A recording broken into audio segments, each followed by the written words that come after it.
வணக்கம். வணக்கம். இன்னைக்கு நாம ஒரு செம்ம இன்ட்ரெஸ்டிங்கான டீப் டைவ்க்குள்ள போறோம். தென்னிந்தியாவோட லேடி சூப்பர் ஸ்டார் நயன்தாரா, அப்புறம் டைரக்டர் விக்னேஷ் சிவன், அவங்க வாழ்க்கை, அவங்க உருவாக்கி வச்சிருக்கிற அந்த 183 கோடி சாம்ராஜ்யம் பத்தி கொஞ்சம் அலசி பார்க்கலாம். நம்மளோட நோக்கம் சும்மா அந்த நம்பரை பார்க்கறது மட்டும் இல்ல, சினிமாவுக்கு அப்பால அவங்களோட வீடு, இன்வெஸ்ட்மெண்ட்ஸ், பிராண்ட் வேல்யூன்னு ஒவ்வொன்றும் அவங்க சக்சஸ்க்கு எப்படி ஹெல்ப் பண்ணுது, எப்படி இந்த சாம்ராஜ்யம் உருவாச்சுன்னு புரிஞ்சுக்கிறது தான். உள்ள போலாமா? முதல்ல அவங்களோட சென்னை வீனஸ் காலனியில் இருக்கிற வீட்டை பத்தி பேசுவோம். ஒரு பழைய காலனி வீடு, ஆனா அது வெறும் 40 நாள்ல அப்படியே ஒரு மாடர்ன் ஆர்ட் பீஸ் மாதிரி மாத்திருக்காங்க. நிஜமாவே ஆச்சரியம்தான். 7000 சதுரடி வீடு இது. ஆமா, அந்த 40 டே டைம்லைன் இருக்கே, அதுவே அவங்க எவ்வளவு வேகமா செயல்படுறாங்கன்னு காட்டுது. கரெக்ட். இது டிசைன் பண்ணது தி ஸ்டோரி கலெக்டிவ் நிறுவனர் நிகிதா ரெட்டின்னு சொல்றாங்க. பழைய மரத்தூண்கள், அதே சமயம் பளபளன்னு கண்ணாடி பேனல்ஸ், ஒரு மாதிரி மிக்ஸ் அண்ட் மேட்ச். அதை விட முக்கியம் என்னன்னா, அந்த வீடோட அந்த பாரம்பரிய லுக்க கெடுக்காம மாடர்ன் வசதிகளோடையும் அவங்களோட பர்சனல் டேஸ்டோடும் எப்படி இணைச்சிருக்காங்க பாருங்க. இது வெறும் அழகு இல்ல, அது அவங்க யாருன்னு சொல்லுது. பழமையும் புதுமையும் கலந்த மாதிரி, அவங்களோட சினிமா கெரியர் மாதிரியே இல்லையா? நிச்சயமா. வீட்டுக்குள்ள போனா ஒரு மாதிரி ரொம்ப ஏர்த்தி டோன், மென்மையான ஃபீல் இருக்குன்னு சொல்றாங்க.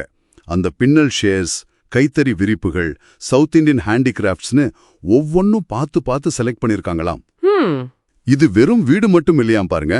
ஆபீஸ் இருக்கு, மீட்டிங் ரூம் இருக்கு, ஏன் முட்டை மாடியில ஒரு கஃபே லவுஞ்ச் கூட இருக்கு. இது ரொம்ப முக்கியம். இந்த வீடு அவங்களோட பல முகங்களை காட்டுது.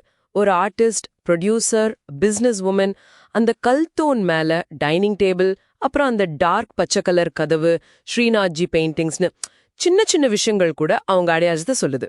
இது வெறும் செங்கல்லோ சிமெண்டோ இல்ல, அவங்க பயணத்தோட ஒரு சாட்சின்னே சொல்லலாம். கரெக்ட். சரி, இந்த வீடு அவங்களோட பர்சனல் உலகத்தை காட்டுதுன்னா, அவங்களோட ப்ரொஃபஷனல் சாம்ராஜ்யத்தோட சைஸ், அந்த 183 கோடி சொத்து மதிப்பு காட்டுது. இது எப்படி சாத்தியமாச்சு? முக்கியமா சொல்றது, அவங்களுக்கு சொந்தமா ஒரு பிரைவேட் ஜெட் இருக்குன்னு. ஆமா, அல்லு அர்ஜுன், சிரஞ்சீவி மாதிரி இவங்களும் வச்சிருக்காங்கன்னு தகவல். இது வெறும் ஆடம்பரம்னு மட்டும் பார்க்க முடியாது. ஓ அப்படியா? எப்படி சொல்றீங்க? அவங்க ஃபீல்டுக்கு இது ஒரு முக்கியமான டூல் மாதிரி. வேகமா பல இடங்களுக்கு போகணும், டைம் சேவ் பண்ணணும், அதுக்கு இது உதவுது. அவங்களோட பிராண்ட் வேல்யூ, அவங்க நேரத்தோட மதிப்பு, இதுக்கெல்லாம் இது ஒரு அடையாளம்னு சொல்லலாம். பிராண்ட் வேல்யூன்னு சொன்னீங்கல்ல, அதுல இருந்தே வருவோம். ஒவ்வொரு பிராண்ட் என்டோர்ஸ்மெண்ட்டுக்கும் சுமார் 5 கோடி வரைக்கும் வாங்குறதா சொல்றாங்க. டாடா ஸ்கை, கே பியூட்டி, தனிஷ்கு மாதிரி பெரிய பெரிய பிராண்ட்ஸ் கூட வேலை செஞ்சிருக்காங்க.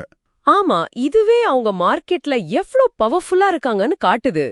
ஆனா ஒரு ஆக்டரா சம்பாதிக்கிறது ஒரு பக்கம்னா, அதை எப்படி இன்வெஸ்ட் பண்றாங்கங்கிறது தான் அடுத்த முக்கியமான பாயிண்ட்.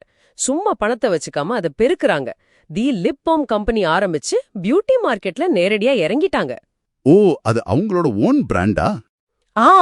அப்புறம் சென்னையில சாய்வாலேன்னு ஒரு டீ கஃபே செயின் இருக்குல்ல, அதுலயும் இன்வெஸ்ட் பண்ணிருக்காங்க.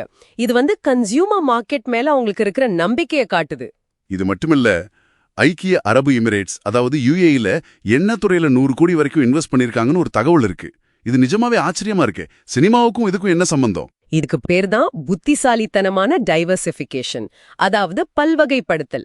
ஒரே கூடையில எல்லா முட்டையும் போடாம ரிஸ்க குறைக்கிறாங்க. எண்ணெய் துறை மாதிரி பெரிய இன்டர்நேஷனல் இன்வெஸ்ட்மெண்ட்ஸ் அவங்க ஃபைனான்ஷியல் எம்பையருக்கு ஒரு ஆழமான ஃபவுண்டேஷனை கொடுக்குது.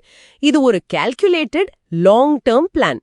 அப்போ சினிமால சம்பாதிக்கிறது, பிராண்ட்ஸ், பியூட்டி பிசினஸ், கஃபே, இப்போ ஆயில் இன்வெஸ்ட்மெண்ட், அடங்கப்பா நிக்கலையே இது.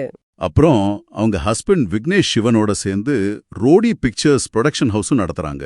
கூழாங்கல் மாதிரி அவார்ட் படம், காத்துவாக்குல 2 காதல் மாதிரி கமர்ஷியல் படம்னு தயாரிக்கிறாங்க. கூடவே BMW, மெர்சிடிஸ்னு பல கோடி ரூபாய் மதிப்புள்ள சொகுசு கார்களும் இருக்கு. அந்த ரோடி பிக்சர்ஸ் கூட ஒரு பெரிய பலம்தான்.